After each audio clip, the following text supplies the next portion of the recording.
মোৰ উদ্দেশ্যটো হল চাইল্ড ম্যাৰেজ নিৰ্মূল কৰা আৰু কাজি ব্যৱস্থাটো নিৰ্মূল কৰা গতিকে আমাৰ উদ্দেশ্যটো এটা উদ্দেশ্য নহয় যে অকল চাইল্ড ম্যাৰেজটো বন্ধ কৰা মুসলিম ম্যাৰেজ is now very serious subject আৰু তালাক মুসলিম ওমেন্সৰ ৰাইটছৰ ওপৰত সুপ্ৰিম কোৰ্টৰ ইমান জাজমেন্ট আহি আছে যে it is now A serious business. It is no longer a business what has been envisaged in 1935. Colonial period or jitu sinta aru sadhin dekhor sinta tu khodai prithok hobo aru apnaluke moi buji poa nai je 90 jon byaktir karone kiyo koi ase somogra muslim mohilar surokkar karone kiyo koa nai jodi government ot register hoy they are protected, they are secured. Apunar ma apunar swali moi নাজানো জনিয়া বিধায়ক মহোদয়ৰ নিজৰ ছোৱালী আছে নে নাই দুজনী ছোৱালী so let us talk about your daughter আপোনাৰ ছোৱালীৰ অধিকাৰৰ বিষয়ে আজি আমি কথা পাতো 90 জন কাজিক আমি চলাই লম তেওঁলোকৰটো কোনো অসুবিধা নহয় ব্যক্তিগত অসুবিধা গতিকে মই এটা তেওঁলোকক আৰ্থিক ক্ষতিপূৰণ এটাও দিম বুলি কৈছো আৰু শিক্ষকটো হয়েই তেওঁলোক গতিকে তেওঁলোকৰটো কোনো অসুবিধাই নাই গতিকে 90 জন ব্যক্তিৰ কাৰণে ইমান এখন ধুনিয়া প্ৰগ্ৰেছিভ আইনক আপোনালোকে কিয় বিৰোধিতা কৰে যে সৰকাৰত ৰেজিষ্ট্ৰেচন হ'ব ডকুমেন্ট থাকিব কোনোবাই তালাক হলে মোহৰানা হলে এজ পাৰ দা ৰেজিষ্ট্ৰেচন ডকুমেন্টছ তেওঁলোকে পাব পাৰিব এটা ইমান ছোৱালী সকলৰ কাৰণে ভাল ব্যৱস্থা হ'ব গতিকে মই ভাবো যে 90 জন কাজিৰ কথাটো চিন্তাক বাদ দি কাৰণ কেৰালাটো আজি যদি মই এনেকুৱা কিবা ঘটনা হতেলেন কেৰালা মানুহেটো অলৰেডি অপোজ কৰিলেহেঁতেন জম্মু কাশ্মীৰৰ মানুহেটো অলৰেডি অপোজ কৰিলেহেঁতেন এতিয়া মই চালে হয়তো বুজি পাম কেৰালাৰ আইনখন হয়তো আইডাৰ কংগ্ৰেছ নহলে সিপিএম আনা কাৰণ তাতটো কেতিয়াও বিজেপিৰ চৰকাৰ হোৱাই নাই সেই কাৰণে আপোনালোকে এটুক আপত্তি নকৰিব 90 জন মানুহৰ লগত এদিন আমি বহি চাহটা খাই লম তেওঁলোকে অলপ মনত দুখ পাব তেওঁলোকক ভালকৈ বুজাই বৰাই আমি পিঠিত থপৰিয়াই পেলাই তেওঁলোকক আমি ধন্যবাদ দি বিষয়টো সামৰণি মাৰিম কিন্তু এটো supreme court order compulsory registration হ'বই লাগিব আৰু ষ্টেট ক্যানট ৰিলাই অন প্ৰাইভেট পিপল সেই কাৰণে ইনষ্টিটিউচন লাগে মই ইমানটোলৈকে ৰেডি আছো পিছত যেতিয়া আমাৰ আইন আহিব যদি আপোনালোকে ভাবে যে সাব ৰেজিষ্ট্ৰাৰ অফিসত মানুহখিনি হেৰাসমেন্ট হ'ব পাৰে আমি special sub registrar only for registering Muslim ম্যাৰেজো আমি কৰিব পাৰো কোনো অসুবিধা নাই I am very positive second বিধায়ক মহোদয় যেটো কৈছে চাইল্ড ম্যাৰেজ বন্ধ হ'ব নাই 26ৰ ভিতৰত মই বন্ধ কৰি দিম অসমত এটো হ'বই নোৱাৰে এটো যত যত হৈ থাকিব কিন্তু অসমত হ'ব নোৱাৰে কাৰণ পস্কোত এতিয়ালৈকে 14 বছৰ জেল 7 জনৰ হ'ল এতিয়া বিএনএছত এনেকুৱা এটা ডাঙৰ প্ৰভিজন আহিছে যে চাইল্ড ম্যাৰেজ প্ৰমাণ কৰিব নালাগে ভাৰতীয় ন্যায় সংহিতাত আহিছে যে যদি মাইনৰ এজত বিয়া হৈ সেক্সুৱেল ইন্টাৰকোৰ্স হয় it is equivalent to rape তাৰমানে বাচ্চা জন্ম হলেতো সেক্সুৱেল ইন্টাৰকোৰ্স হৈছেই সেইকাৰণে rape charge proof will be very easy things to do now নিজৰ ঘৈণীয়েকৰ লগতো এটো আপোনালোকে বুজি পালে ভাল হ'ব পিছত মিটিঙত ক'ব পাৰিব 18 বছৰৰ আগত মই ভুলত বিয়া কৰালো তাৰ শাস্তি হ'ল 2 বছৰ বা 2.5 বছৰ কিন্তু যদি বিয়া কৰোৱা ছোৱালীজনীৰ লগত ইন্টাৰকোৰ্স কৰো তেতিয়ালে ইট ইজ এমাউন্টিং টু ৰেপ এটো ৰেপ বুলি ধৰি লোৱা হয় ৰেপ টু এ মাইনৰ আৰু এটোটো প্ৰুফ কৰিব প্ৰমাণে নালাগে এটোটো আপোনাৰ লৰা হয় লৰাটো খালি ডিএনএ টো টেষ্ট কৰি ল'ব লাগে বাপেক আৰু লৰাটো ডিএনএ একে হয় নহয় ছোৱালীজনী ডিএনএ একো হয় না তাত আৰু বেলেগ একো প্ৰুফে নালাগে ভাৰতীয় ন্যায় সংহিতা আৰু যিখন আমাৰ এভিডেন্স এক্ট এতিয়া আহি গল তাতে টেকনলজিক্যাল প্ৰুফ থাকিলে আৰু সাক্ষীৰ প্ৰয়োজন নাই তাত যদি টেকনলজিক্যালি প্ৰুফ হৈ যায় যে এই লৰাজনৰ বয়স ডাক্তৰে পৰীক্ষা কৰিলে 19 বছৰ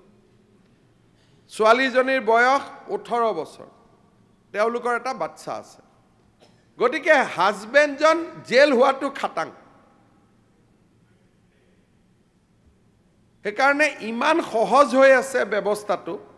যে ইয়াক বন কৰোঁতে আগতকৈ এতিয়া বিএনএছত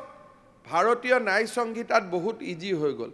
মই সদনক এটা অনুৰোধ কৰিম যে আপোনালোকে যদি কৈ থাকে চাইল্ড মেৰেজ হৈ আছে হৈয়ে থাকিব এইখন কৰিলে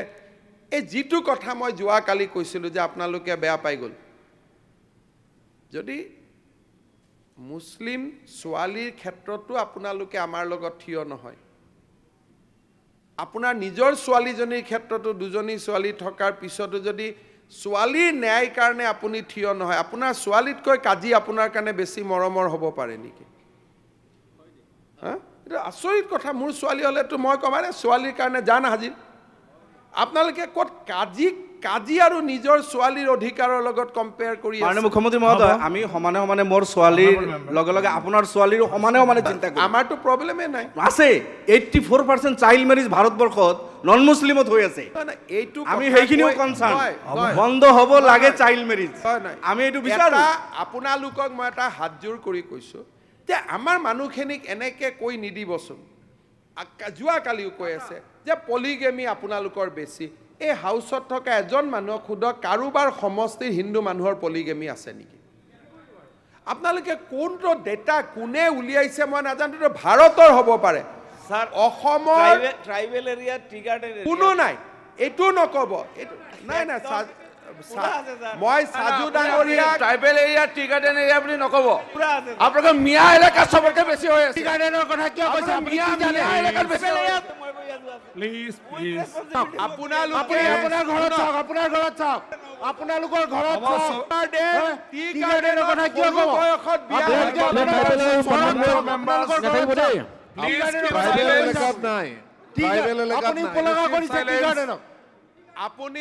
আপুনি এটা ভুল কথা নক'ব এইবিলাকে বাহিৰত সংঘাত কৰে চাহ জনজাতিৰ কোনোবা ছোৱালী নহয় আপোনাক মই কাৰেক্ট কৰি দিছোঁ কোনোবা ছোৱালী ল'ৰাই কম বয়সত বিয়া কৰিব পাৰে কিন্তু দুজনী বিয়া নকৰে এইটো অসম্ভৱ চাইল্ড মেৰেজটো আছে বুলি ময়ো কৈছোঁ এইকাৰণে চাইল্ড মেৰেজতো আমি এৰেষ্ট কৰোঁতে হিন্দু মুছলমান দুইটা এৰেষ্ট হৈছে কিন্তু পলিগেমি যোৱা সিদিনাখন যে কৈ আছে যে polygamy is not prevalent in Assam among the non Muslim আপোনালোকে ভাৰতৰ ডাটা এটা কৈ আছে অসমৰ ডাটা কোৱা নাই ভাৰতৰ বিভিন্ন জিলাত আদিবাসী মানুহৰ মাজত কোনোবা জেগাত থাকিব পাৰে কিন্তু অসমৰ বড়ো মিচিঙৰ মাজতো পলিগেমি দেখা নাযায় ভুৱন পেগু ৰণোজ পেগু খুদিব নহ'লেতো পলিগেমি আইনৰ বিৰুদ্ধে তেওঁলোকে আহি অভিযোগ দিলেহেঁতেন যিমান কেইখন পলিগেমি আইনৰ বিৰুদ্ধে অভিযোগ আমি পাইছোঁ সেই গোটেই কেইখন অভিযোগ মুছলমান ইছলাম ধৰ্মাৱলম্বী লোকৰ পৰাহে পাইছোঁ সিদিনাখন এজন মৌলানা আহিছিল মই নাম নকওঁ ডুবাইত থাকে তেখেত মোক লগ কৰিব আহিছিল আহি তেওঁ মোৰ আগত কৈছে যে আমাক অলপ পলিগেমিটো এলাউ কৰি দিয়ক মানে আপুনি এইটো বন্ধ নকৰিব তেতিয়া মই তেওঁক সুধিলোঁ যে কি কাৰণে লাগে তেতিয়া তেওঁ মোক কয় যিটো কৈছে আৰু ইয়াত ক'ব নোৱাৰি যিটো কাৰণ তেওঁ কৈছে যে এজন ডাঙৰ মৌলানা এটা জমিয়তৰো নেতৃত্ব দিয়ে গতিকে মই আৰু বেলেগ ক'ব নোখোজোঁ শুনাৰ পিছত মোৰ মনটো আৰু ডাঠ হৈ গ'ল যে এইটো বন্ধ কৰিবই লাগিব কাৰণ it is amounting to exploitation of female আৰু ফিমেল মানে মোৰ ছোৱালী আপোনালোকক মই এইটো কথা ক'ব খুজিছোঁ যে আমাৰ চাহ বাগিচা অঞ্চলত জনজাতি অঞ্চলতো চাইল্ড মেৰেজ আছে নোহোৱা নহয় কিন্তু পলিগেমি নাই দুজন তিনিজন বিয়া কৰোৱাটো নাই সেইকাৰণে ভুল তথ্য যাব নালাগে যিটো আছে সেইটোৰ কাৰণে আমি তাতো কথা পাতি আছোঁ child marriage is not against Muslim আমি যে কৈ আছোঁ যে চাইল্ড মেৰেজ বন্ধৰ অভিযান আপোনালোকে গাত পাতি ল'বই নালাগে এৰেষ্ট কৰা লিষ্টত যদি চাই তাত দেখিব হিন্দু আছে মুছলমানো আছে কিন্তু ডাটাই আমাক কয় যে সাউথ সালমা আৰু ধুবুৰী ডিষ্ট্ৰিক্টত মই ধৰ্মলৈকে যোৱা নাই সাউথ সালমা আৰু ধুবুৰী ডিষ্ট্ৰিক্টত চাইল্ড মেৰেজ আটাইতকৈ বেছি এতিয়া এইটো হ'ল ডেটা সেইকাৰণে মই আপোনালোকক অনুৰোধ কৰিম ট্ৰাইবেল টি গাৰ্ডেন এইটো বস্তু কৈ পেলাই আৰু বাহিৰত এখন নল'ব তেতিয়া আপোনালোকৰ ওপৰত গৈ মই কালি কেছ দিব লাগিব পৰহি কালি মোৰ ওপৰত কেছ দিছে নহয় গৈ মই কেছ দিব লাগিব যে এওঁলোকে কৰি আছে কাৰণ ৰেকৰ্ডটোতো হাউচৰ ৰেকৰ্ডটোতো টেপ হৈ থাকে আপোনালোকেহে টি গাৰ্ডেন আৰু ট্ৰাইবেলক এতিয়া খং উঠাই লৈ আছে মইতো উঠোৱা নাই গতিকে এইবিলাক কাম নকৰিব কাজিখিনিৰ কাৰণে আপোনালোকে ইমান টেনশ্যন নল'ব এইখিনি মই হেণ্ডেল কৰি ল'ম কি বাকী থেংক ইউ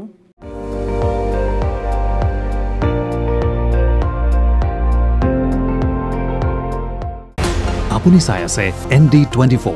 সৰ্বশ্ৰেষ্ঠ নহয় সৰ্বোত্তমৰ দৌৰ